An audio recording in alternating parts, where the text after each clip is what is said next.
This is FYI News 13, brought to you by SSPTV and the Hazleton Standard Speaker. For your information, a retired local firefighter was honored recently. We'll talk with him about that and his career serving the area. Good evening and thank you for joining us at FYI. I'm Ken Kerr and I have our headlines from FYI and the Hazleton Standard Speaker. Well, he's a man who has dedicated his life to keeping the community he loves safe. FYI's Lisa Sugar talks with a man whose name is synonymous with fire protection. He has been a firefighter for 40 years, and he was recognized recently for those years dedicated to the fire service. Pleased to be joined by retired West Hazleton Fire Chief Robert Ward, Bob Ward as we all know him, a good friend that I know for almost those 40 years that you've been in the firefighting service. He was recently recognized with the Partners in Prevention Award, and that was during the 10th anniversary of the Valley Preferred Spirit of Courage Awards for burn heroism at Coca-Cola Park in Allentown, and that's in partnership with Valley Preferred and the Lehigh Valley Health Network. Chief, it's a pleasure to have you here. What went through your mind when you received this prestigious award?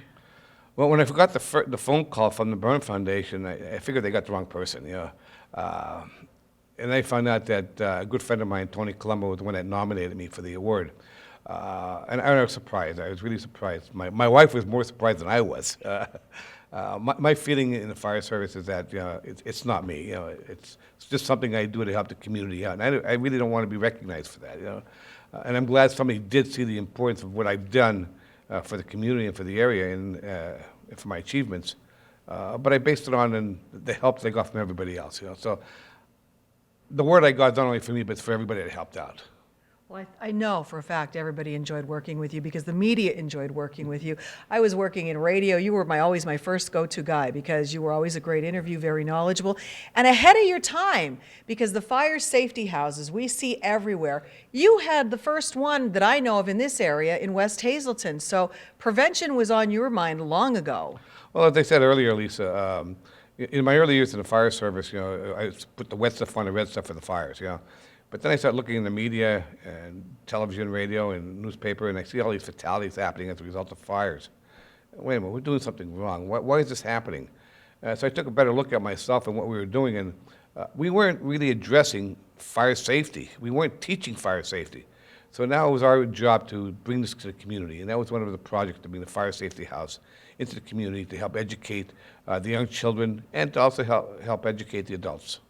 And you told me some great statistics that firehouse training actually worked that you know of in at least 4 cases. Right. The training that we gave these kids in the fire safety house, they took it home, gave it to their parents. And we have 4 documented cases where fires occurred in these houses that these students lived in. And because of the training that we gave these students, they were able to exit the house rapidly with no injuries. Wow. That's wonderful, and that must make you feel good as well. I know you retired, but you're not retired because now you're training future people in the fire service. Right. I teach through the State Fire Academy and through the local community colleges. In fact, when I get done with the interview today, I'm going down to the State Fire Academy for more training today. So I'll be there for the weekend. Always in your heart. What would you say? I know a lot of fire departments are having a tough time getting volunteers because everybody's so busy these days. Now, knowing what you know and all the years that you've done this and helped people, what would you say to people who might be thinking about volunteering or helping out the fire departments? Fire department's not for everybody, but there's a job for everybody in the firehouse. It may not be just putting the wet stuff on the red stuff, putting the turnout gear on, fighting interior fires, but there's a lot of things that go on in the firehouse that they need help. It could be fundraising, administrative, just basically taking care of the apparatus and cleaning it. So there's a job for everybody. And unfortunately, the way society is today, people just don't have the time to devote. And of course, in the Commonwealth of Pennsylvania, there's really not an incentive to become a firefighter as compared to other states. But it is a very rewarding occupation, whether it be paid or volunteer. You're doing something for the community and helping your brother out. It's been a pleasure to have you here to do this interview. I want to personally congratulate you because I know what a great guy you've been over the years and how you've helped so many people. Keep up the good work, and I hope we have a lot of future firefighters thanks to your training. I hope so, but I hope they're safe too. All right. Retired West Hazleton Fire Chief Bob Ward. It's always a good show when Chief Ward is on. Congratulations to him, and thank you, Lisa. In other news, Hazleton Area High School will celebrate homecoming this week. Superintendent Dr. Craig Butler tells FYI that there are some changes with this year's celebration. First of all, a different night allows, of course, our football players and anybody who would be obligated on Friday night for an activity to be involved, which is a huge change, and I really credit Mr. Patron for some out-of-the-box thinking in terms of just encouraging more participation. The second would be to draw closer to the high school campus to make it feel more like a campus activity, if you will, and draw in the campus atmosphere, so to speak. We will still parade into the stadium on Friday night, so that piece of it has not changed. The floats, the royalty, et cetera, on Friday night, that pomp and circumstance is still going to take place. The homecoming parade and bonfire were originally scheduled for Wednesday, but have now been moved to Thursday. Students from throughout the district are invited to join in a pride line on Lincoln Street to welcome marchers to the bonfire area. Again, the parade starts at 6:15 p.m. and the bonfire at 7 p.m. behind the track. The homecoming king and queen will be announced during halftime at Friday's football game. Tonight we have important information for our viewers in Butler Township. The Butler Township supervisors have announced that the exemption period for open burning is now in effect through November 14th. That means that a permit is not required for open burning during this time, and the 500 feet requirement is also lifted. Also, residents do not have to notify the fire department when burning. However, all burning must be supervised. Open burning is allowed Monday through Saturday from 7 a.m. until 4 p.m. Burning is not permitted on Sundays. This exemption period is for leaves and yard and garden cleanup only. It's not for burning household items. The supervisors can cancel the open burning period if conditions become too dry. The Greater Hazleton Chamber of Commerce has announced that the FunFest Movie Night fundraiser that was scheduled for this Friday night at the Cinnamon Draft House in West Hazleton has been canceled, so take note of that. Well, coming up next on FYI, some information on how you can help Brandon's Forever Home help local kids. And in sports, local motorsport journalist Dino Alberto wraps up the local racing season. Stay tuned for that.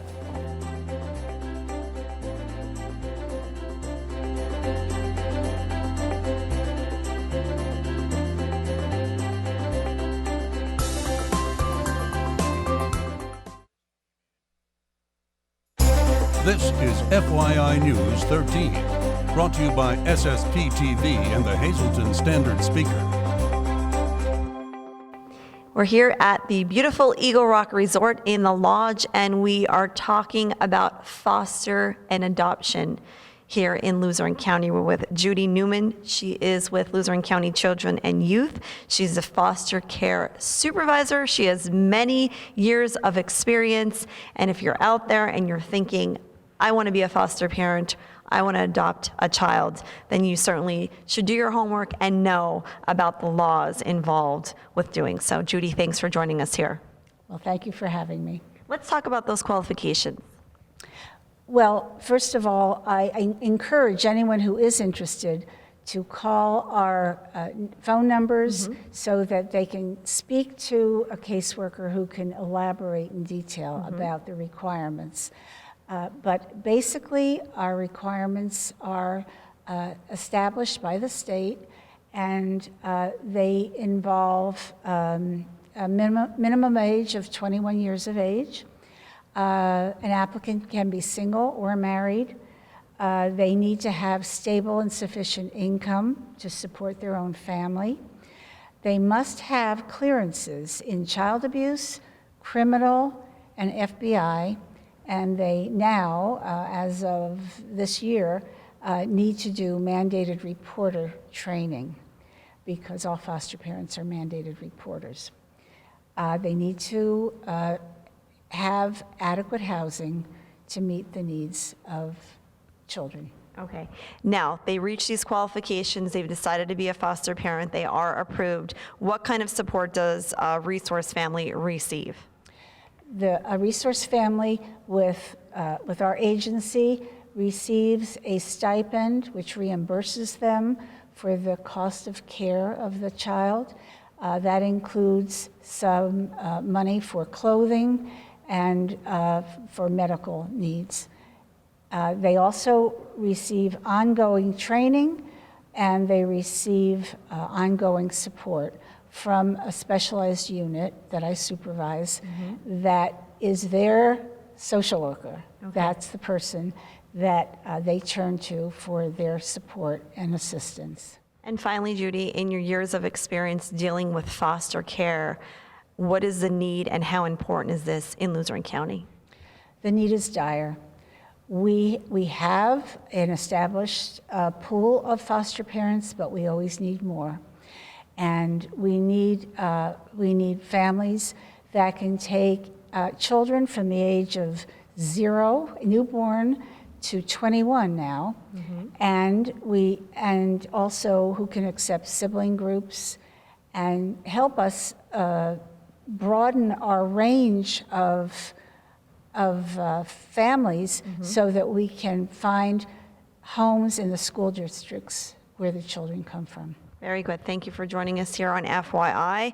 Again, shedding some light on foster care here in Luzerne County. Time now for FYI News 13 weather. This is a super cool weather shot taken by our Andy Fisher. I talk about depth of field and all of that, but I don't understand it, and it would be rude to pull out my phone right now, so let's just do the weather. This is our local weather forecast from the National Weather Service. Tonight, scattered showers between 10 p.m. and 4 a.m. as rain moves into the area, then rain likely after 4 a.m. It will be cloudy, a low of 44 degrees, chance of precipitation 60%. On Wednesday, on our 4-day outlook, there will be rain with some thunderstorms, also possible after 1 p.m., high of 62 degrees. It will be breezy with gusts of wind as high as 31 miles per hour. New rainfall amounts between 1 and 2 inches possible. On Wednesday night, rain and a possible thunderstorm before 2 a.m., then rain likely between 2 a.m. and 4 a.m. Low around 54 degrees, wind gusts as high as 28 miles per hour, and new precipitation amounts between 1/2 and 3/4 of an inch possible. On Thursday, we're down to a 30% chance of scattered showers, mainly before 8 a.m., high of 56. Thursday night, partly cloudy, low of 39. And then on Friday, the sun comes out with a high of 50 degrees. Friday night, partly cloudy, low in the mid-30s. Saturday, mostly sunny with a high of 50. And then Saturday night will be mostly cloudy with a low of 40 degrees. And now lottery numbers here on FYI. Pick 2, 1, 5. Pick 3, 8, 4, 8.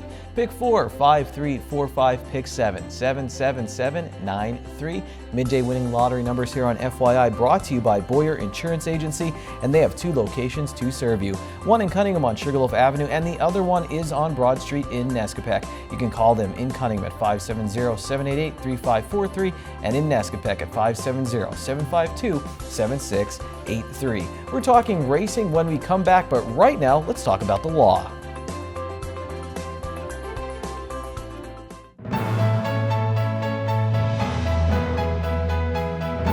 Hello again and welcome to Law Talk. Today we're going to talk about another part of our auto insurance coverage. It's a very important part, a part that you don't have to buy, a part that you're not required to buy by law, but it's a part of the coverage that we think is very important, and that is uninsured motorist coverage and underinsured motorist coverage, and Alexis will tell you about that.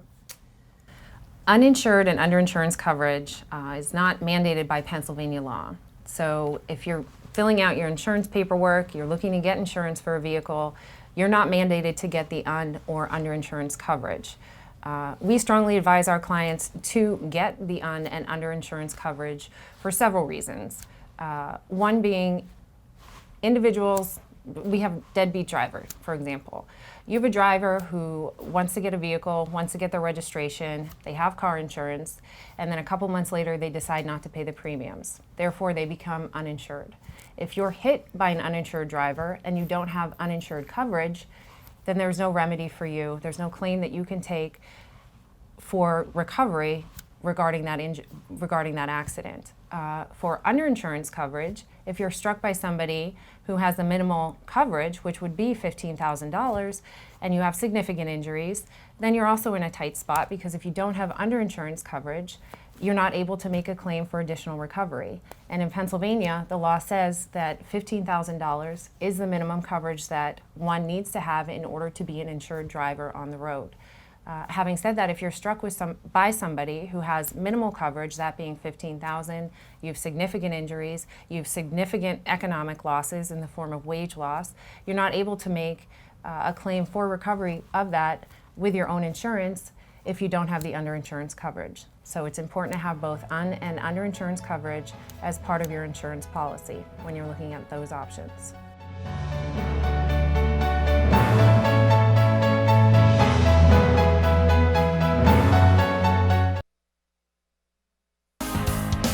This is FYI News 13 Sports. Once again, we got local motorsport journalist Dino Alberto to slow down just for a few seconds to join us on FYI in the FYI Fast Lane. May recognize him from the Run for the Cannoli. Had a good time out there, Dino. A lot of people really enjoy having you as the race director. We enjoy having you here in the SSPTV studios. Local racing at all the local tracks kind of wrapping up as we get into the colder weather. What will you remember from this season, and what should our viewers remember from this past racing year locally? I think it was a great year in racing. Personally, where I work at Mahoning Valley Speedway, we just wrapped up our Oktoberfest 2015 event. It was basically run over a 2-weekend period, and we had a 150-lap modified race, longest we ever ran there. Paid $6,000 to win, most they ever paid there. And a really good guy, Roger Koss from Lafayette, New Jersey, came in and he won that thing. It was just amazing. He beat Zane Ziner. There was lead changes. There was side-by-side racing. It had everybody just in awe watching this thing. So it was really cool.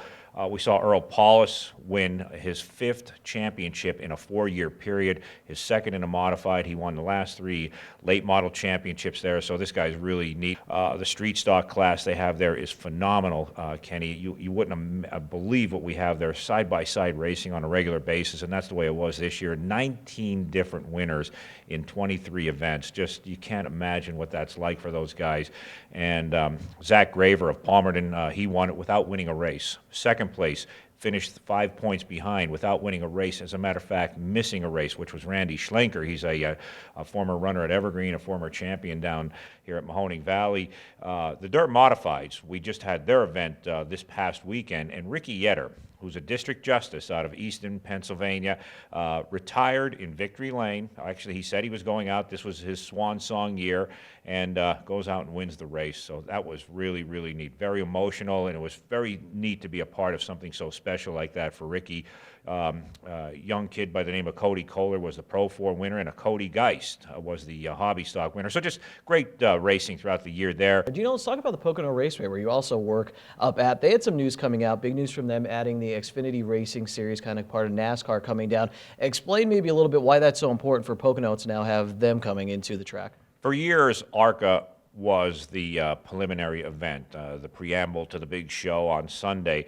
And at a lot of these tracks, you always see a lot of Cup guys will maybe cross over and race on a Saturday or a Friday, depending on when the event is. A few years ago, Pocono added the trucks. It was an amazing addition. It really hyped it up, and it really made for a super weekend. I think Xfinity is the perfect addition now to Pocono, which they'll run that in the June event. And a lot of these young kids who are now racing in Xfinity, their main goal, they're basically there as developmental drivers for a lot of the teams that are situated in the Xfinity, former Busch series, series that you may have remembered as. But they need to get acclimated to a track like Pocono, and it works perfectly for them. Plus, I believe it's going to be somewhere in the neighborhood of a 250, 300-mile race. So you're going to probably see a lot of Cup guys now coming over, and it's going to help them on Sunday. It's just going to make for a pretty cool deal. Last thing I want to ask you for this segment, Dino, who is a local driver you really enjoyed watching this year? Someone from our area, maybe here in Northeast Pennsylvania. I think I would have to say Scott Adams. Scotty, originally from Berwick, but now hailing up in Lake Ariel, Pennsylvania, and he is also the owner of Himmer Graphics. You may remember speaking with him at the North NEPA race car show earlier this year. Well, Scotty was in a dirt modified this year, but he also ran some modifieds and other kinds of cars, but made his first full season down at Mahoning Valley Speedway, finished in the top 10 in points in that division. He actually did win a race, but unfortunately it was taken away from him because of a rule fuel infraction on his part, and it really, that was a tough deal. But man, he really did a great job coming down there to that track, which he really didn't race at a whole lot in seasons past, but I think he did an impressive job. If he comes back next year, you're going to see this guy winning down in the Lehighton at Mahoning Valley Speedway. So Scotty Adams was my guy. All right, well, Dino, we appreciate your time. And check out, we're going to have more from Dino on our Facebook page as we talk about NASCAR. Dino has an article in Tuesday's Standard Speaker about Evergreen Raceway reopening in St. John's in 2016. Now, when we were talking, he also mentioned the NEPA Race Car Show coming up inside the Laurel Mall this winter and an indoor race in Allentown in January. For more information on that, go to aarn.com. And one last racing note before I read that score on your scoreboard. IndyCar will be back at Pocono Raceway the weekend of August 20th, 2016 for the ABC Supply 500. And there it is, one score on the FYI Standard Speaker scoreboard as MMI beats Hanover area in girls volleyball. Sports, game over, man. The Social Report starts now. Happy Wing Night. It's Wing Night at Bottlenecks. Get $2 off your order of wings or all-you-can-eat wings and boneless wings for only $14.95. Bottlenecks wings are voted best wings in the area year after year.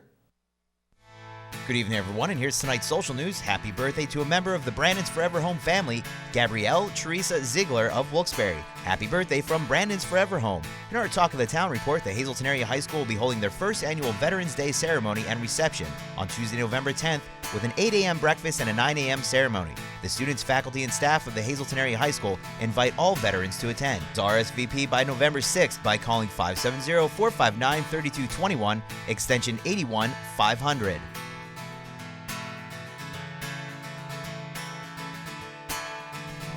News 13 would like to send sincere condolences to the family and friends of these recently departed. Mary Rendaco of Hazleton. Funeral is Wednesday at 9:30 a.m. from the Joseph A. Moran Funeral Home. Friends may call Wednesday from 8:30 to 9:30 a.m. Claire M. Jones of Mountaintop. Funeral is Thursday at 9 a.m. at the McCune Funeral Home. Friends may call Wednesday from 5 to 8 p.m. Howard E. Smith of Drums.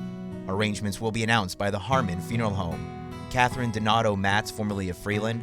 Funeral is Thursday at 9 a.m. from the McHugh Wilczek Funeral Home. Friends may call Wednesday from 7 to 9 p.m. Catherine O. Laporte of Freeland. The McHugh Wilczek Funeral Home will announce complete arrangements. And Sally C. Startzel of Hazleton. Funeral is Thursday at 11 a.m. at the Zeiselman Roche Funeral Home. Friends may call Wednesday from 6 to 8 p.m. and Thursday from 10 to 11 a.m.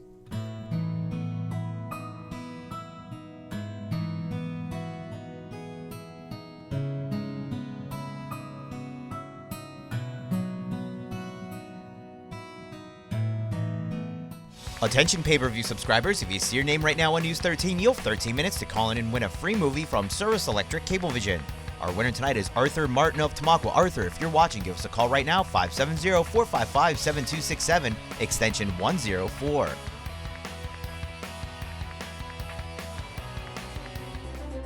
Tomorrow on FYI, we're planning on having some local election coverage, so Lisa's happy, and then I get to talk college football with Dave Seaman from the Standard Speaker, so I'm happy. I hope all of you have a happy Tuesday night. Till tomorrow, take it easy, everyone.